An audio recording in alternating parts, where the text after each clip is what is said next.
welcome to the channel.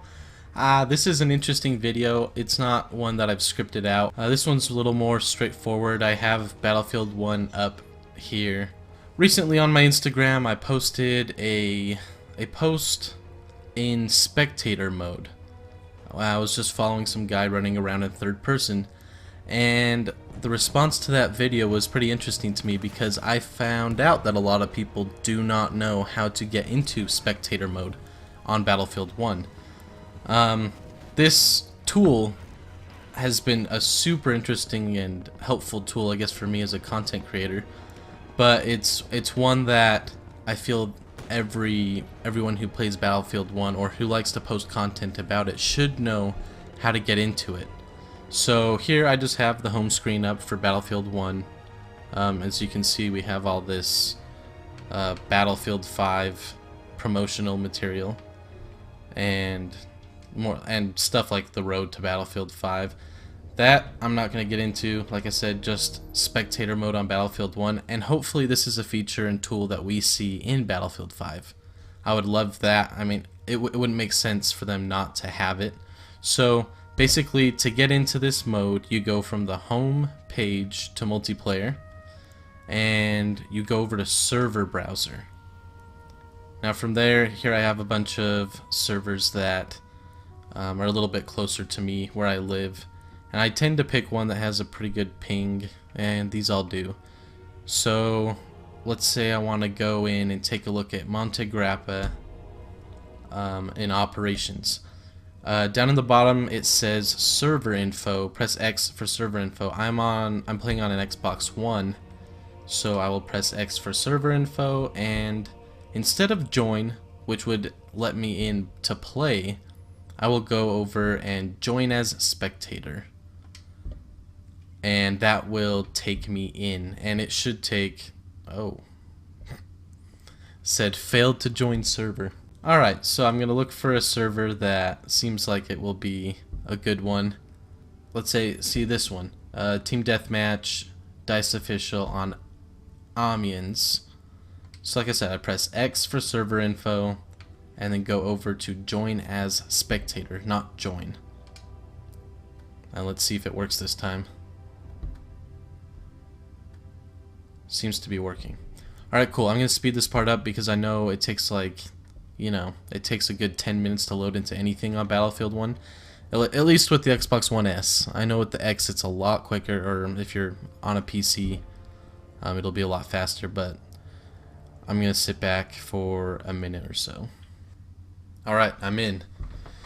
Okay, so right here it says it's on Salty Nick 227. Alright, I don't really care who that is. I'm gonna go in, and it will take me into first person view. Over here, X for options, you can pick, kind of what you want to happen. Here's the camera filter. You can put different filters on, like sepia, noir, saturated. The reason we have these is, like I said, it's a tool. You can get screen grabs of noir or Battlefield 3. Remember how it was all blue? You can switch your, at least capturing, you can switch that to Battlefield 3 or off. I tend to keep it off because I don't really, I like to go in and edit it in my own editing software, but there's a lot of different options here. I typically don't mess with these. You can go over to display, and you can pick what you want to show. Here you can look, I'm spectating, it'll show who I'm spectating a little bit more. I like to keep my HUD clear, so I keep that off. Like I said, I don't touch much of these. So pressing X again, I'm going to show you a little bit of what I do to capture third person gameplay. So I click on the right stick of the Xbox One controller, and I'm sure it's about, or actually no, I'll go back in, and there we go. I click right stick on this person, Mr. Templar 22. So in this mode I can, it's a chase camera, I can just see what he's doing. It's third person. It makes for some really cool videos. If you're making Battlefield 1 videos, you can chase people around. It's good for little cutscenes. But that's not where it stops. It showed first person, third person, and now you can go kind of like in an off. You can control a little bit more of what you're seeing. I'll switch to a different person. There we go. You can look at him in the front, the side, back, top, and under. Like I said, just another tool. But there's also one more click, first person, third person, the free cam, and then there's literal free cam. Whoa. Alright, so this can give you your own camera to go wherever you want. I've taken a couple of really cool shots over here when there's not a foggy sky, but shots of the cathedral over there, or just of people battling on the bridges. You can go anywhere, and you can set the sensitivity to the camera so you're not just zooming around. So here's a person. I can film them just passing along, and I can follow them as they go into battle. So these are kind of what you get when you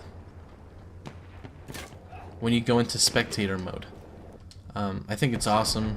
Like I said, if you're looking to get some really cool gameplay, or you know that you have a friend playing in a certain server, you can watch that friend, take screenshots, take videos of them, and upload that. I think it's pretty awesome.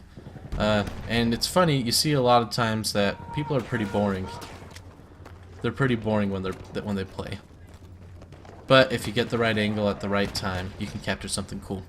Alright, well that's all for this video. I just thought I'd let everybody see how it's done. Like I said, this is for Xbox. I'm sure it's pretty similar with PlayStation, and I'm not sure how it works on PC, but technically they have a lot more advantages when it comes to capturing gameplay than anyone else. So thanks for coming, thanks for watching the video. Hopefully this helps somebody out. Catch you in the next one. Bye.